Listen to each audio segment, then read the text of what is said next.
Hello नमस्ते दोस्तों, यदि आप गवर्नमेंट जॉब की तैयारी करते हैं तो यह वीडियो आपके लिए एक इम्पोर्टेंट वीडियो रहेगा। आज की इस वीडियो में हम लोग संविधान के अनुच्छेद को याद करेंगे, वो भी पूरा ट्रिक से याद करेंगे। 1 से लेकर 395 सभी अनुच्छेदों को हम ट्रिक से याद करेंगे और वो भी बहुत ही आसान शब्दों में। चलिए हम लोग अनुच्छेद 1 से शुरू करते हैं याद करना। ट्रिक बाय ट्रिक याद करूँगा, तो आप लोग वीडियो को अंत तक देखिए। बहुत ही मज़ेदार से मैं आप लोगों को याद करा दूँगा अनुच्छेद। देखिए, सबसे पहले मैं भाग फर्स्ट से शुरू करता हूँ, जिसमें संघ और उसका राज्य क्षेत्र की चर्चा किया गया है अनुच्छेद 1 से 4 तक। तो आज हम लोग पहले जो पढ़ेंगे पार्ट 1 में, उसमें राज्य और उसके राज्य क्षेत्र अनुच्छेद 1 से 4 तक है। अनुच्छेद 1 में क्या कहता है? अनुच्छेद 1 में भारत अर्थात इंडिया राज्यों का संघ है।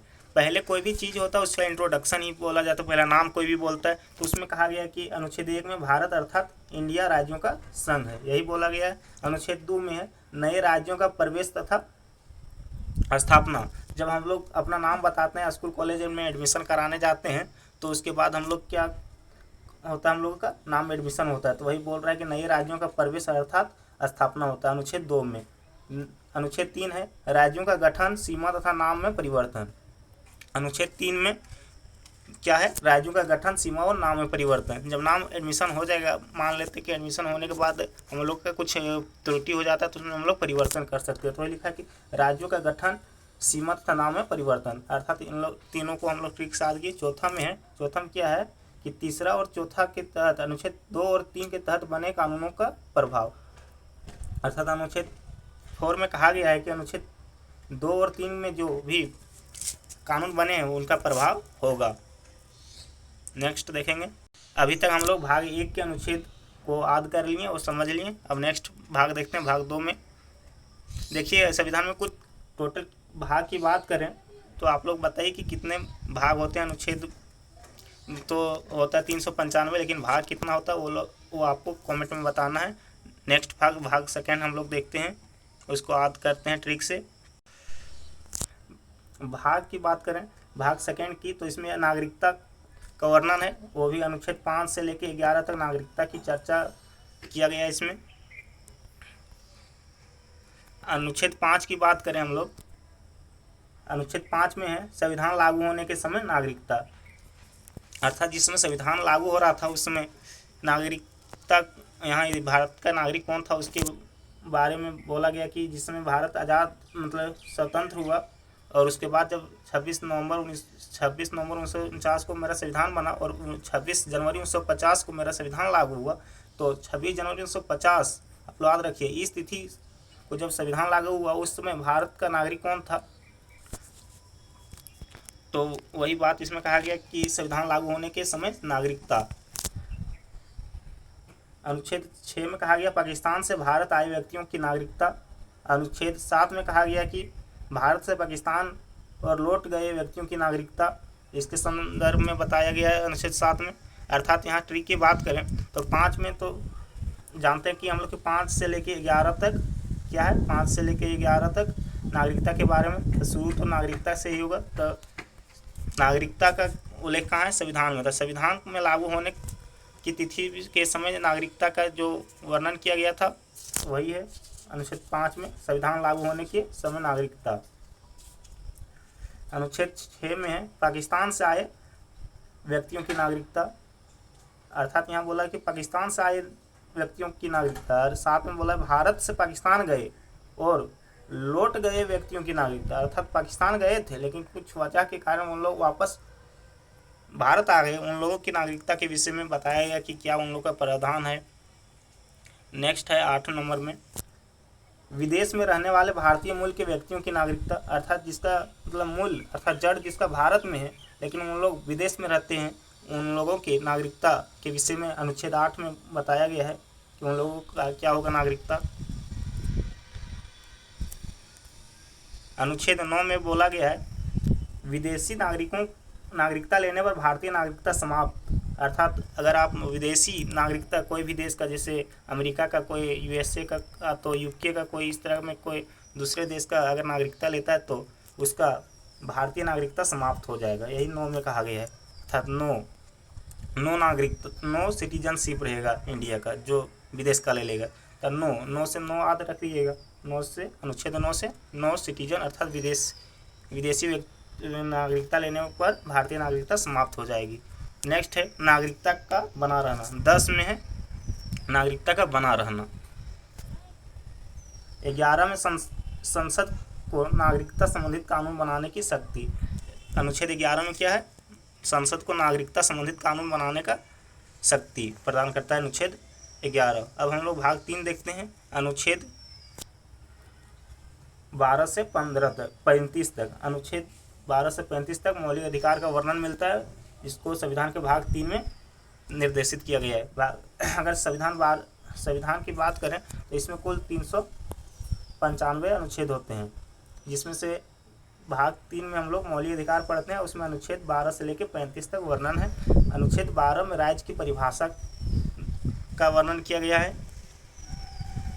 अनुच्छेद 13 की बात करें, अनुच्छेद 13 में मौलिक अधिकारों के विरुद्ध कानून शून्य होंगे, अर्थात जो भी संविधान में कानून मौलिक अधिकार दिए गए हैं उसमें से अगर कोई कानून ऐसा बन जाता है जो मौलिक अधिकारों का हनन करता है तो वह कानून अपने आप शून्य माना जाएगा। अर्थात वही कहा गया अनुच्छेद 13 में कि मौलिक अधिकारों के विरुद्ध कानून शून्य होंगे।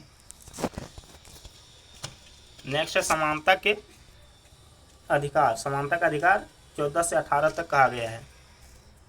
अनुच्छेद 14 में कहा गया कानून के समक्ष समानता होगी, अर्थात कानून के समक्ष सब लोग समान अधिकार पाएगा। वही समानता का बात किया गया 14 में, अनुच्छेद 14 में। अनुच्छेद 15 में भेदभाव का निषेध किया गया है, अर्थात किसी के साथ धर्म, जाति वगैरह के आधार पर कोई भी भेदभाव नहीं किया जाएगा।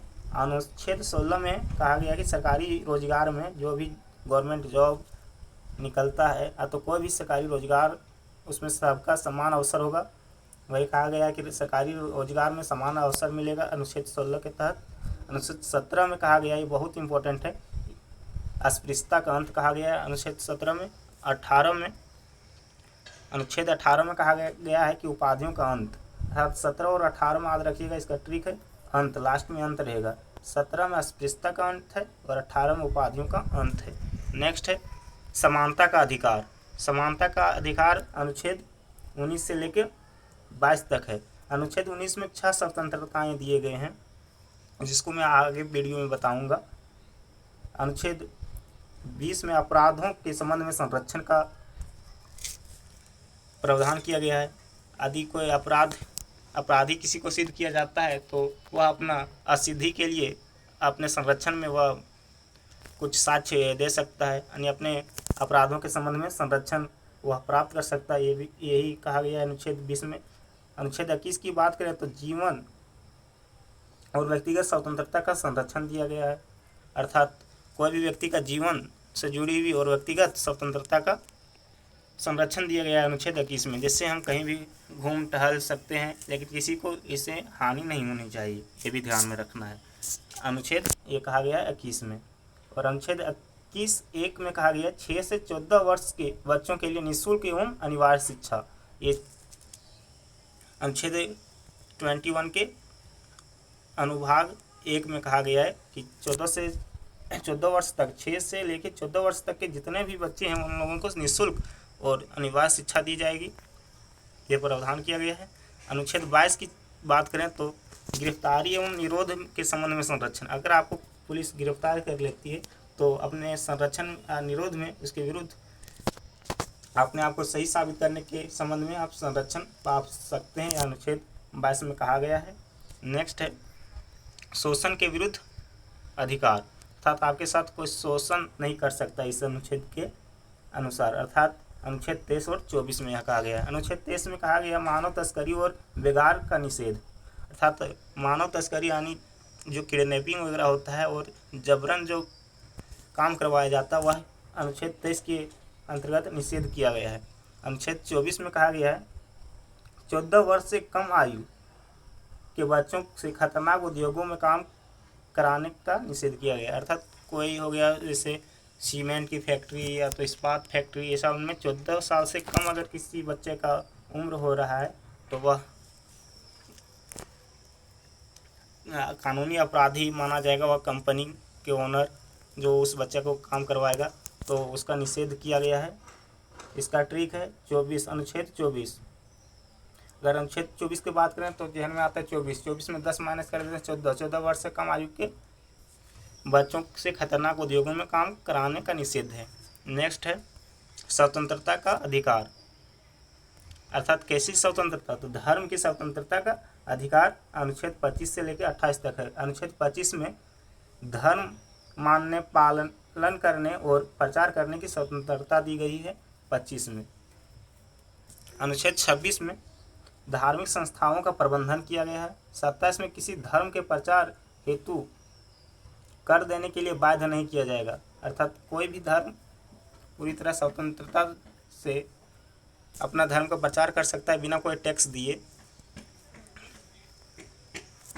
नेक्स्ट है अनुच्छेद 28 में धार्मिक शिक्षा से संबंधित प्रावधान किया गया, अर्थात कोई भी धार्मिक जो संत है या तो उसके जो भी बड़े लोग होते हैं, गुरु होते हैं, उन लोग अपना संस्था खोल सकते हैं बिना कोई प्रतिबंध के। नेक्स्ट है शैक्षणिक एवं सांस्कृतिक अधिकार, अनुच्छेद 29 से 30 तक है। सांस्कृतिक एवं शैक्षणिक अधिकार अनुच्छेद 29 से 30 तक। अनुच्छेद 29 में कहा गया भाषा, लिपि और संस्कृति का संरक्षण अनुच्छेद 29 के तहत कहा गया है। अनुच्छेद 30 में कहा गया अल्पसंख्यकों को शिक्षण संस्थान स्थापित करने एवं संचालित करने का अधिकार है, अर्थात अनुच्छेद 30 में कहा गया कि अल्पसंख्यकों को शिक्षण अर्थात शैक्षणिक संस्थान स्थापित करने और उसका संचालन करने का अधिकार प्राप्त है अनुच्छेद 30 के तहत अल्पसंख्यकों को।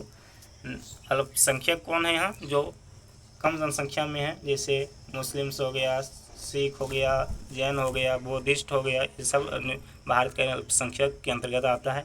नेक्स्ट है संवैधानिक उपचार का अधिकार अनुच्छेद 32, यह बहुत इंपॉर्टेंट है। अनुच्छेद 32 किससे संबंधित है, संवैधानिक उपचार का अधिकार। अनुच्छेद 32 मौलिक अधिकारों के संरक्षण हेतु सीधे सर्वोच्च न्यायालय जाने का अधिकार है। डॉक्टर भीमराव अम्बेडकर ने संविधान का हृदय और आत्मा कहा है। तो अनुच्छेद 32 बहुत इंपॉर्टेंट है, जो संवैधानिक उपचार का अधिकार देता है, और इस अधिकार को डॉक्टर भीमराव अम्बेडकर ने हृदय और आत्मा कहा है संविधान का। आप लोग याद रखिएगा, क्वेश्चन पूछेगा कि संवैधानिक उपचार के अधिकार को तो ये भी लिख सकता है अनुच्छेद 32 को किसने संविधान का हृदय और आत्मा कहा था, तो इसका राइट आंसर होगा भीमराव अम्बेडकर। अब चलिए इसका ट्रिक देखते हैं, याद करने की ट्रिक, पूरा संक्षिप्त में हम लोग समझते हैं याद करने का ट्रिक। 1 से 4 तक बात करें तो इसमें संघ एवं राज्य क्षेत्र का वर्णन है। 5 से 11 तक नागरिकता के बारे में उल्लेखित है। 12 से 13 मौलिक अधिकारों का आधार कहा जाता है। 14 से 18 समानता का है। 14 से 18 समानता। 19 से 22 तक स्वतंत्रता। 23-24 शोषण के विरुद्ध अधिकार। 25 से 28 तक धर्म की स्वतंत्रता। 29-30 सांस्कृतिक एवं शैक्षणिक अधिकार, और 32 में संवैधानिक उपचार का अधिकार। इस तरह से हम लोग आज बहुत ही आसानी से याद किए संविधान के अनुच्छेद 1 से लेकर 30 तक। पूरा आप लोगों को पसंद आया होगा वीडियो मेरा, या तो लाइक कीजिए, सब्सक्राइब कीजिए और दोस्तों को शेयर कीजिए ताकि उन्हें भी पढ़ने का मौका मिले। और इसी तरह का एक से एक ट्रिक वाले वीडियो देखने के लिए मेरा चैनल को सब्सक्राइब कीजिए। मैं हर एक टॉपिक को बहुत ही आसानी भाषा में ट्रिक के साथ याद कराता हूँ, जो एग्ज़ाम के लिए बहुत ही इम्पोर्टेंट रहता है। Thank you.